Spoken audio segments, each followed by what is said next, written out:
Welcome to the Way to Go podcast. I am Bill McMinn from Eagleville Bible Church. Along with me is buddy Jimmy Hale from church, from Celebrate Recovery, from Bible studies. Man, I get to see you all over the place. Right. So how long have you been coming to church now? So I've been coming here to Eagleville for, close to 3 years. It's coming up Close on to 3 years here in April. So. And did you meet the Essa here, who you're now married to?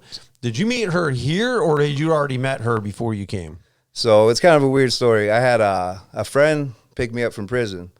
He was a runner. I don't like running. But I knew that he would probably want me to run with him. There was a race that day. So he commented that he's going to come. Yeah, he was going to come pick me up. And he had to get back in time for this race, you know. And I'm like, man, I appreciate this dude for picking me up. If he asked me to run, I'm going to commit to it. You know what I mean? So we come back to Ashtabula. We stop at the Liberty House, and he had Thiessa meet him there. She was running the race. So that was my first introduction to Thiessa. Right. And we just started hanging out daily after that. You know? Right. Isn't that interesting, man? Just boom, you had that connection, and now you two are, I would say, instrumental, important as far as, you guys invite people to church. You're a big part of Celebrate Recovery. And there's a reason you're a big part of Celebrate Recovery. It's because of your own addiction, your own past. And that's what I wanted you to come on and kind of talk to us about, to kind of walk us through life, what happened in addiction, how you got out of addiction. And I'm sure I'll have some questions along the way. Okay. Sounds good.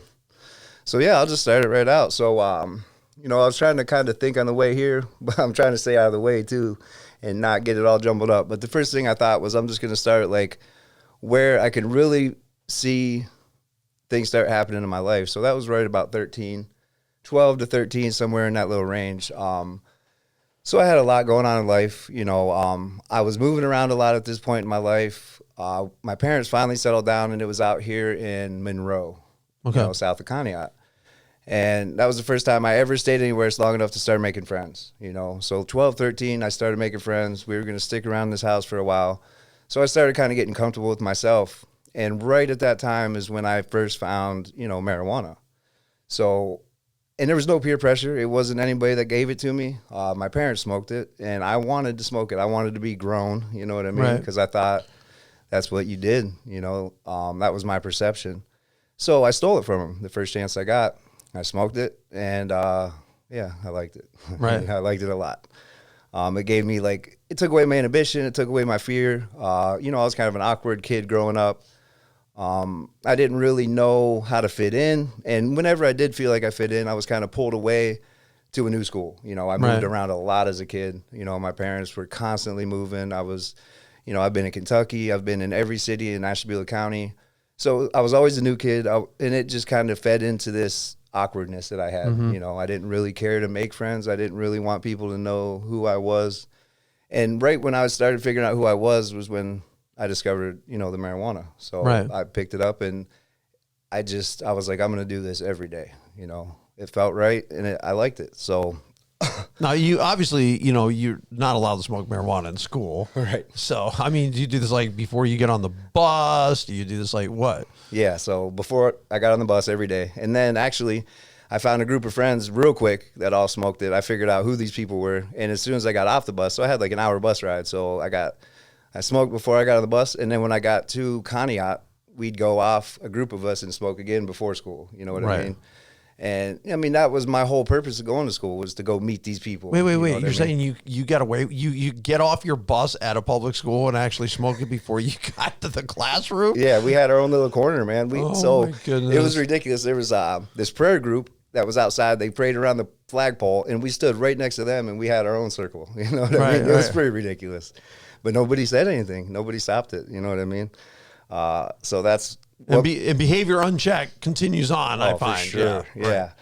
And then, right around that same time, I started drinking alcohol. Same thing, stealing it from my parents. And I lived way out in the country. There was 3 kids that lived out there that I made friends with. And, I pushed it on them. This is the best thing I've ever found. You guys need to see what I got. You know what I mean? Right. And that's what we all did together, daily. And a lot of things started happening. So right at that same time, it's crazy how it was the first time I ever felt the Holy Spirit in my life. So my mom made me go to church. I did not want to go to church. I didn't like church. I wasn't really raised in a church. When we lived in Kentucky, I went to some youth studies and different things like that. But I didn't feel. Well, maybe your mom heard about your circle next to the prayer circle. You know what I'm saying? It was like, maybe I need to get this kid in church. So she brought me to church one day, and it's so crazy. I felt the Holy Spirit within me. So at this time, and I'll explain it to you how it happened. I started writing down this poem, and it came out so beautiful. And like this poem was way beyond my knowledge. I'm talking about, the salvation in Christ, and I'm talking about all these things that I didn't know I knew anything about. Right. And it came out so fluently, and I just felt his presence. You know what I mean? I knew it was there. And as soon as I felt that presence, as much as I liked it, I wrote it off. I was like, I don't have time for this. You know what I mean? That's not what I'm trying to do. Right. So I hid from it, and I ran from it. And, all these things I did, constantly partying before school caught up to me quick. Junior high, I should have been failing, but I tested well. I was intelligent. So I always just kind of got pushed forward. Right. You know what I mean? And then that was a pattern. I showed up. I hung out with my friends. I did the very least amount possible. I didn't believe in homework. I didn't bring books home. Right. And my parents didn't check it. So I didn't, it wasn't a problem. So I end up going to high school. And when I get to 9th grade, I find out about these credits, you know what I mean, that you got to have to pass to the 10th grade. So that did not go good. My first year in 9th grade, I got 1 1/4 credits. You got, I think it's like 7 or 8 you're supposed to have to pass. So, but I wasn't concerned with that. I was concerned with going, meeting my friends, having a good time, and just, I don't know, kind of just spending time doing what I wanted to do, But it caught up to me. I got caught with marijuana at school. Actually paraphernalia. I had a bowl with me at all times because I always wanted to be prepared. Right. So I got caught with that. They searched my locker one day. I got caught with a bowl. I got, arrested. The cops came in. They arrested me. They kind of let me go. My mom came and got me. I didn't go to jail, but I got a charge, and I ended up going to juvie. That was my first experience with, consequences and authority and that kind of stuff. And the thing is like, it started my pattern of lying and manipulating, you know what I mean? Like I wanted to keep doing what I wanted to do. Right. So I seen judges constantly, almost once a month. My mom was calling the cops on me constantly for being an unruly child, because I did whatever I wanted. And I had I was angry. I had fits of rage weekly, you know what I mean? And one of my fits of rage, my first real big fit of rage was actually my mom wanted to get me to church again. And she probably thought she had like a devil child on her hands because she planned me to go to church, told me it was happening. Well, I decided I'm going to sneak out this night. I'm out. I come back at like 6 o'clock in the morning, sneak in the window, and we're leaving for church at 7. You know what I mean? So I'm just passing out after drinking all night. She comes in to get me up for church, and I lose my mind. I start breaking stuff. I react. You're like 10th grade, 9th grade. 9th grade. 9th grade, so okay. And it scared her, you know what I mean? So the cops got called, and, so I just had consequences of that. But I never ended up in juvenile. I had a way of kind of talking my way out of things, making it look like I was the victim of circumstances. And the judges really tried to work with me, so I went through treatments. I ended up going to Turning Point up here for a class, and then I ended up going to another place for a class. And it was like intensive outpatient, 3 days a week, 3 hours a day. And I was This is in high school? Yeah. Holy smokes. So at this time, I'm like, it's a mess because the class doesn't start until you pass your first drug test. Right. So I was in this class for like 8 months and never started it. You know what I mean? I'm just there. I'm just showing up, getting high before I go, and doing what I wanted to do. So, it just continued. And the legal issues kept getting pushed away. I ended up on house arrest. I ended up kind of just manipulating that situation, doing whatever I wanted to do. I got my first job at that time, and I was working in the carnivals, kind of traveling around Ohio. So the house arrest wasn't monitored except for by my mom. So I got this job so I didn't have to be home, you know what I mean? Right. And then I had an income, and I really started being able to do what I wanted to do. And, right around this time, my parents started going through a divorce, you know what I mean? And that was hard on me. I was lost. I was angry. I was angry at them. I was angry at everybody, everything, authority, just angry, you know what I mean? I had a lot of anger issues at that time in my life. And it all kind of caught up to me So my third year in ninth grade is when it finally caught up to me. This pattern continued. Nothing changed. I kept doing what I wanted to do. Still never got put in jail. It's crazy how it happened, but I was able to kind of manipulate my way out of going to jail. But it finally caught up to me when I was getting ready to turn 17. So I'm 17. My parents, I'm not even staying with my parents. I'm doing what I want to do the way I want to do it. They're struggling with their addictions, you know. They're running around with my little brother. And I'm just staying whoever I want to stay with. And I'm actually in like this Action Academy, it's called. It's a bad kid school. So I'm there. I'm doing what I need to do to get by. And I end up being dirty one last time. It was my last chance, you know. So I was getting locked up until I was 18. They were done with me. There was no more chances. You're going to jail until you're 18. Well, I didn't want to go to jail. So I ran, you know. And when I ran, there was nobody holding me accountable. It was easy for me to disappear, you know. And I found somebody that had everything I needed. There was this girl I seen around, a few years older than me. She had a house. She had a car. She had a job. She had money. And I got close to her, you know. I started showing her attention. And I didn't even see it at the time. I didn't find this out till later. You know, I did it because I needed what she had. You know, I was manipulating her. And I did. I moved in with her. She didn't know I was underage. She didn't know I was a runaway. You know, all this came out. And I didn't tell her all this until she told me she loved me. So now I got you. You know what I mean? Right. So I convinced her that the best route would just be to let me stay with you until I turn 18, and then I'll take care of it. And it was crazy. The people that I started hanging out with were older than me. They lived that kind of life away from the law. And I just really started getting involved with the darker side of the drug world. You know, I started doing meth. I started doing pills every day. And I was 17. I had a kid on the way. So I was getting ready to have my first son.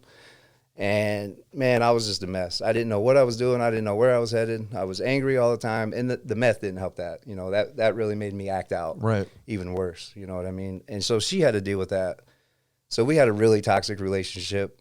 I turned 18, made it. I made it that year and a half. I ran somehow, got away with it, living the life that I lived that should have never happened the way it happened, but I made it, you know. I finally got picked up when I was on a drunken binge. I'm blacked out. I'm puking all over the place, breaking stuff, and I get arrested. So I spend my first night in jail ever. And it scared me, you know, but not enough to stop doing what I was doing. But I saw the consequences really coming into play at that point, you know. So this is right after my son's born, you know, and I started the pattern my parents had, moving around a lot, you know, because I just wasn't taking care of things. The only thing that was important was me, what I wanted, and how I was going to get it. You know? And I sold drugs. I did just whatever it took to keep doing what I needed to do to just not be me, you know, and to not feel who I was. And we kind of just moved along like that. You know, I ended up having 3 kids with this woman. Her name was Ashley, you know, and I loved her to death. She was the first female that I ever gave myself to. And I was committed to her. I never cheated on her. I was mean. I was angry. We fought a lot, but we loved each other a lot, you know. And, you know, like that pattern I was talking about with the drugs, that progressed. My parents came back in my life right when I was about 18, and they came back into my life as my friends and not my parents. You know, they did pills as well. You know, they partied, so that's what we did together. That's the only bond that we had, was just that lifestyle. So that's what we did, and we talked every day. You know, I talked to my parents every day, but it was like, can you guys get a pill, or I got a pill, or, you know, I got some weed. You know, it was just addiction. Yeah, it was just addiction, ran. And my marriage was, my family life was, my little brother was getting older at this time, and they were letting him party. So that's what we all did. You know what I mean? It was pretty much a mess. And it just progressed from there. And then when I was, let me think, about 24, 25, I had my first real run-in. You know, I earned my first felonies at that point. The people I was around, I was letting some people around that I knew weren't good for me. And you know, at this point in my life, I still think I'm a good person. I'm trying to be decent. I'm trying to be a dad. I thought I was a good dad. I thought I was a good husband. But obviously, you're not that when you're living the life I was living. So I ended up picking up this felony, and I ran from that. I thought, you know, I did it before. I can just do that again. I'll just run, you know. And that didn't work very long. I ended up getting picked up, going to jail, realizing that I was going to have to do 18 months in jail, you know, in prison, not jail, but prison. So I sat in jail for 60 days. Tom Allen from the church here actually came in during that time. Right. He spoke to my heart. He really did. You know, Jesus found a way to get a hold of me during that time. And I was really feeling the conviction that something has to change. I need to do something. And, you know, he had told me, you need to come out to Eagleville, you know. And that was way back, you know, 10 years ago plus. Right. And I just logged that in the back of my brain. You know what I mean? I didn't think much about it for a long time. So I ended up going to jail. And when I went to prison, things really, really were really bad. When I got out of jail, before I went to prison, I had a little time. I got custody of my children, thinking that was going to keep me out of jail. You know, I wasn't going to quit doing what I did. I was going to try to manipulate it again. So I got custody of my kids, thinking that would save me. I did all these things, trying to make it look good, but I couldn't quit using and partying. So I ended up getting put back in jail and sent out to prison. So I'm sitting in prison in the rain, which is like the holding prison before you actually go to your parent institution, the prison that you're going to stay in. And my life really crumbled. It fell apart, man. I had so many things happen. So first of all, I got papers in the mail one day that I no longer have custody of my children. I mean, obviously, you're not going to have custody when you're in prison. You can't take care of them, you know. And she couldn't gain custody because she had lost custody as well during this whole thing. Right. She was living the way I was living. Shortly after that, I get a phone call from the warden. I get a pass to go to the warden's office, and I didn't do anything wrong. I couldn't figure out why I was going over there. I go over there. He sits me down and tells me, you know, you need to call home. There's some things that happened that you need to, you know, you need to call your mother and talk to your mom. So I did. I called home, and my mother tells me that my wife, I was married to her for almost 8 years, just short of 8 years at this point. She passed away as a direct result to drugs and alcohol, you know. Wow. And it floored me, you know. So here I am. I lost my freedom. I lost my kids. I lost my wife. I was lost. I was completely lost. And I didn't have the drugs to numb it. So I didn't know what to do, man. And I wasn't angry at God, not 1 second. I knew I could find peace in him. You know what I mean? So I sought out to go to church, and the pastors there were just wonderful. You know, they got me over to talk to them every day for 2 weeks. You know, they sat me down, walked me through the Bible, helped me to understand what God is, where he fits in my life, what he can do for me. And I started believing it. You know, I really wanted it. And I dove into the Bible. You know, at that time I read the entirety. I had it in my cell, the entirety of the New Testament. You know, I started asking questions. I started studying James, and it's funny how I was led to James. So my birth name is James, you know, completely selfish reasons. Like, oh, this book's written about me, you know what I mean? So I'm going to read James. Man, James really floored me. You know, it told me so much about my addiction. It told me so much about my selfishness. It told me, I mean, it just really opened my eyes to what God could be in my life. So I thought I was going to do something with that. And I stayed studying the Bible every day, you know, that I just looked forward to it. Every Bible study, every church service, like I was lifted. I felt so good, you know, way better than the drugs ever made me feel. Right. And I just wanted it, you know, I wanted more of it. But anyway, I ended up just turning my back on it, you know. Right. I got out early, went back to knowing what I knew. I moved back to Ashtabula because I was staying in Canton in a halfway house, and my dad was dying of COPD, and he was like my best friend. I wanted to see him, so I came home knowing it wasn't going to be good for me, knowing I didn't have a foundation to keep me away from the chaos. And I ended up back there, and he died shortly after, and me and my mom just took off running. She followed me into some of the darkest, deepest, scariest places in the world. You know, I had her in trap houses. I was selling drugs. I started cooking meth. You know, that's what I learned in prison. Besides God, was how to be a better criminal. So I got out and thought it'd be, you know, the next thing that I get to do, my next purpose is to be a meth cook. You know, I'm going to do this. I'm going to do it good. It was so bad. So we ended up in that lifestyle. I ended up getting another felony, a few of them. I ended up pleading out to a felony 2, ended up back in prison, this time for 3 years. And, man, I did not want to change. I didn't want God. I wanted nothing to do with any of it. But I wanted something different, so I was searching, and I really thought, like, I was trying to find this power from, I guess you would call it my higher self. You know what I mean? I was doing like all this soul development type stuff, like all these readings. I was reading about Buddha stuff. I wanted to have like this enlightenment.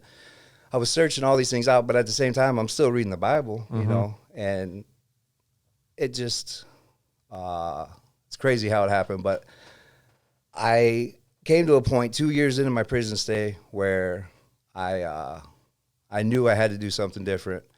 And it all happened on April 1st, 2018. It was Easter and April 1st. So I was going to AA. I thought I had this higher power. And I ended up using that day in prison, and I couldn't say no. And I had this moment of realization, like, my higher power is a joke. You know, why else would it be April Fool's Day and Easter? You know what I mean? So I submitted myself to do something different and got into Alcoholics Anonymous. You know what I mean? I started reading the big book, and I started doing something. I found another individual that would walk through it with me, and I started studying the 12 steps, you know, and it opened my eyes completely to a new way of life. You know, I just got involved with just reading it out of the book and trying to understand on a simpler level what I need to do something different, because I tried to find God, but I wasn't looking for God. I was looking for, you know, I guess the best way to say it was more strength and more power for me to figure it out. Right. I didn't really want to rely on anybody or anything else. Right. I didn't want to submit. But that night, when everything happened, when I did that Suboxone in prison, and God opened my eyes, I knew I had to be done, you know, and I knew where that strength came from. And I prayed hard. I prayed to God, and I asked him to just pull me out of this, help me see something, help me do something different, you know, and he surrendered me that day. I didn't want to surrender. I didn't want nothing different. I didn't know anything different. I didn't understand that there was even a chance for something different. And he just gave me some real clear-cut directions, like, this is where you're going to find your peace. You know? And I picked up and started doing steps, you know. And those steps, the way they're designed, I mean, they're kind of a springboard to God, you know. And they start out real simple. It was a God of my understanding at the beginning, you know. And I found out real quick that wasn't going to work for me. You know, it had to be God of the Bible. It had to be Jesus Christ, because he has a clear-cut set of principles that are going to show me how I need to live my life. Right. And without that, I'm lost, you know. And I learned that in Celebrate Recovery. I was reinforced in Celebrate Recovery that, you know, a God of your own understanding is a dangerous, slippery slope. You know, so when do you think you actually came to Christ? Was it at that point? Was it earlier in your life? Was it after you got out? When I gave myself to Christ was the first time in prison, when I found that peace to deal with my wife's passing. You know, I did the prayers. I understood that that's what I needed, but I turned my back on it as soon as I got out, because I just didn't know what to do with it. I was scared of it. You know? This last time you didn't. Right. When you came out, you go on the run, you meet the ESSA, you start coming to church. Right. So I would say I really turned my life to Christ the right way about 6 months before I got out of prison this last time. Okay. So somewhere in between 2018, you know, I started studying the Bible to understand Jesus and God, not to understand how I had more power. Right. You know, I started really diving in and trying to figure out what that looks like for me. And I started seeing the truth, you know, I started really feeling it in my life. And now your life has changed. Absolutely. Right. So you're married, you've got contact with your kids, you've got... there's so many beautiful things. So the things that God has done. So right before I got out, I started having some fear. I was relying on God, you know, Jesus. I was relying, and some fear came in that I wouldn't be able to maintain this when I got out because of my past, you know. And what happened was he comforted me, and he sent me a miracle that I didn't even expect. You know, he sent a friend of mine. He's not even a believer, but he is just a really good person, you know. And he reached out to me on, you know, we had this email in there called JPay. He reached out to me and let me know that he's there for me, that he's hearing about, I don't know how he hears about me doing AA in there, but he's in AA, and he just wants to be there for me, you know. So when I'm praying about it, I mean, I'm starting to pray about it. It's like 2 months before I get out, and fear comes in, I know what to do, I pray. And within 2 days of praying hard for it, God answers that prayer and puts somebody in my path, you know, that's going to be there for me. Right. So he says he's going to pick me up. He does. You know, he comes and gets me. I come back to Ashtabula with, you know, a little bit of hesitation because my mom's here that I partied with. I don't know how she's doing. You know, all my friends that I've always hung out with live here. So I had a little bit of apprehension, but no real fear, you know, because I knew God had me. You know, I knew he'd shown me too many things. He showed me that he could keep me sober. He showed me he can give me direction. And he spoke to my heart. He constantly speaks to my heart. You know, as long as I make that time for prayer and meditation, he absolutely answers. You know, right. I get that intuitive thought of what his right. will is, you know. Cool. And I feel it on a daily basis. So when I come back to Ashtabula, I just jump right in. And I start doing meetings because I feel like I owe a debt to the other 12-step program because it brought me to God. Mm-hmm. You know what I mean? And so I'm always going to work on paying that debt, you know, and that's through sponsoring and doing leads and just service in that, you know, in that program. But I'm so grateful for Thiesa and invited me here to celebrate recovery. So she asked me to come with her. It was like the second Tuesday that I was out. And you know, I know Jesus. I knew God. I wanted, you know, some godly people in my life. So I accepted immediately. And the first face I see when I walk in was the guy that offered me to come out here 10 years prior. You know what I mean? Tom Allen. Tom Allen standing there greeting me. Right. And I just knew I was right where I needed to be. Right. You know, I knew God was working. I felt his presence. And I let him know, like, you offered, you know, you told me to come here, you know, when I got out of prison. I'm here. You know what I mean? I was so excited to tell him I'm here.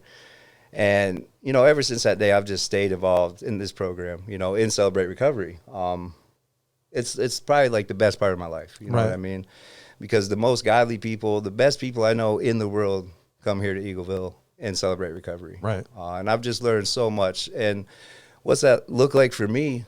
It's just a bunch of really simple things I do, you know. So me and Thiesa continued to be friends, and eventually we decided, you know, we wanted to be more than friends, you know, and I started down that path, you know, trying to figure out what that looked like. And, you know, she's part of the praise team here, you know, she's a leader, you know, and we had to be real careful what we were doing and how we were doing it. And I didn't want to get married again. I had all this hate and this pain from losing my wife, and I didn't think I ever wanted to be married again, but, you know, the Holy Spirit showed me something different. You know, he opened my eyes real quick that if this is somebody you want to be with, this is the next step. And now you're heading for 2 years of marriage. Yeah. Come on, right? It's a all right, well, thing. we're going to come back, and we'll talk about some of the things you do on a daily basis, and, yeah, I got some other things, you know, I want to bring up, but I appreciate Christ. You know, he says, hey, if you're thirsty, come to me. If you're weary, come to me. And he is able to help us through our difficult times. So we appreciate your testimony today. Tune in for the next podcast. We appreciate you being here and joining us for this one. Have a great week.